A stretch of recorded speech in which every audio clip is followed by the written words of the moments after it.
my name is Alisa, dance director at Alisa's House of Salsa, located here in Westville, Connecticut. I'm so excited to be joining you today for another series of storytelling with Alisa.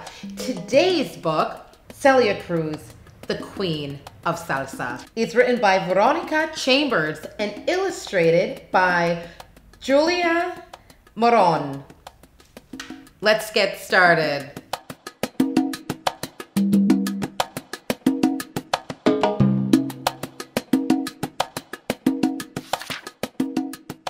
In the fabled land of Havana, where rhythm grows sweet and juicy like oranges in Florida, there lived a girl. She looked like a girl and talked like a girl, but everyone who ever met her agreed she sang like a bird. When Celia was a girl growing up in Cuba, she could never hear the magic others claimed was in her voice. When she opened up her mouth to sing, she heard a girl like any other. But when she sang, her father heard thunder. Her cousins heard the call of the sea. Her neighbors heard a hummingbird. Celia would grow up to be a queen, but she was not born a princess.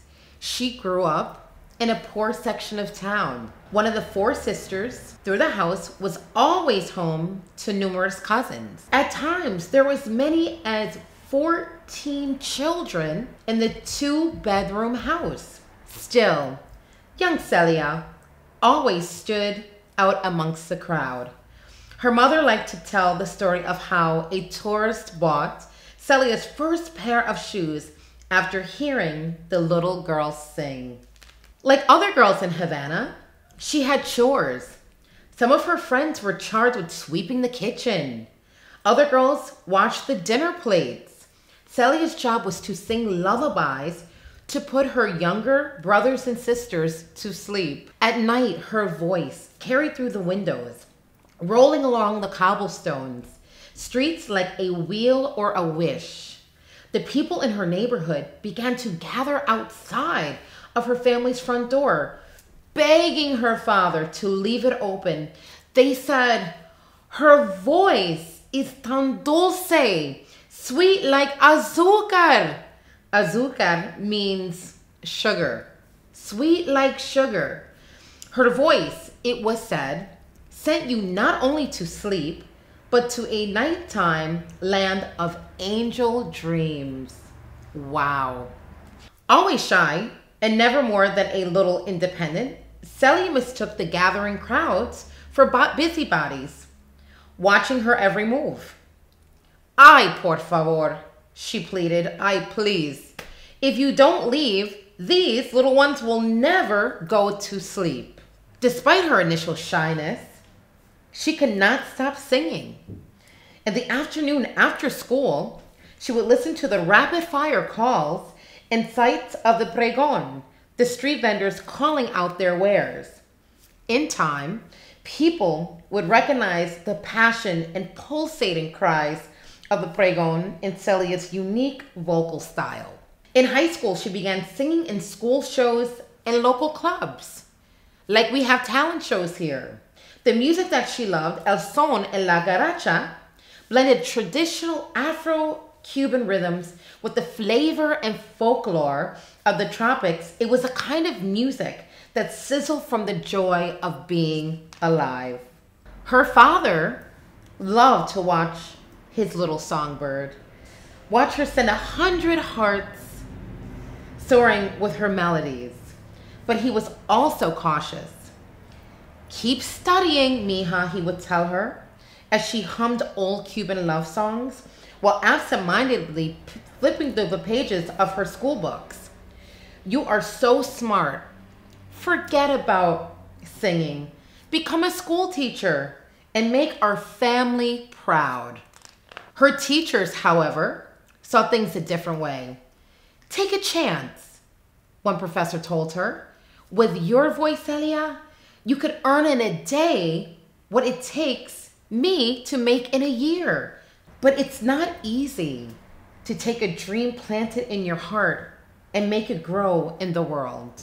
Celia was unknown and did not have the kind of connections that easily open doors. Still, she jumped at every opportunity. Talent contests at the National Theater, amateur nights on the radio. She never forgot her father's lessons on the importance of education.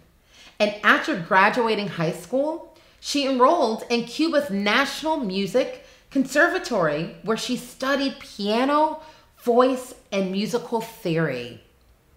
Then in 1950, she got her big shot. The most popular band of the day was a group called La Sonora Montañera, and they were auditioning for a new lead singer. When they heard Celia sing, the way she made each and every note swing, they decided to give the little songbird a job. At first, La Sonera's public was outraged. Who was this no-name singer fronting their favorite band? The phones at the Havana radio stations rang off the hook with complaints. At home, Celia began to wonder if she shouldn't take her father's advice and teach school. Was she really the ruin of Cuba's most beloved band? She stood by the window, looking out at the stars, and Celia asked herself, why do I sing? Is it for fame and fortune, or for fans that do not exist? No, she told herself, I sing for my parents, the ancestors, the saints. I sing because when I lift my voice up high, I feel like the first pájaro of the day, whistling buenos dias to everyone who will listen. I sing for my little brothers and sisters and the sweet expressions on their faces when they finally fall asleep. Although Celia was seriously thinking about giving up her dream, her bandmates refused to allow her to quit. As a group, they rewrote the history of Cuban music with new arrangements and a fresh, innovative style. By the time she left Cuba in 1960, Celia was as beloved throughout the country as the men who made music with her. She'd even earned an affectionate name from the thousands of fans. They called the group Café con Leche. Café con Leche. Coffee with milk. Because Celia's skin was very dark and her bandmates were very fair. In the United States, Celia became a citizen, and her talent was rewarded with a permanent contract at the Hollywood Palladium.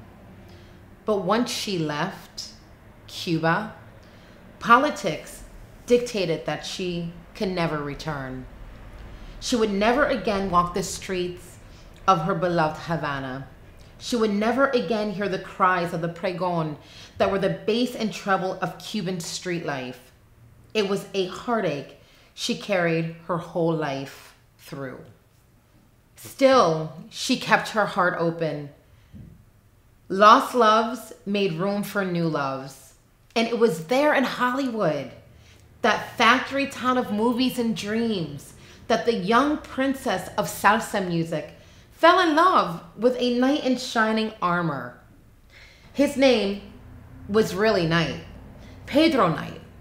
He was the lead trumpet player of the Palladium Orchestra, and while he dazzled her with his high notes, he won her love with his understanding. She told him that her heart would always be split in 3 pieces, and only one part would belong to him. One part of her heart belonged to the music, and the third piece would always live in Cuba.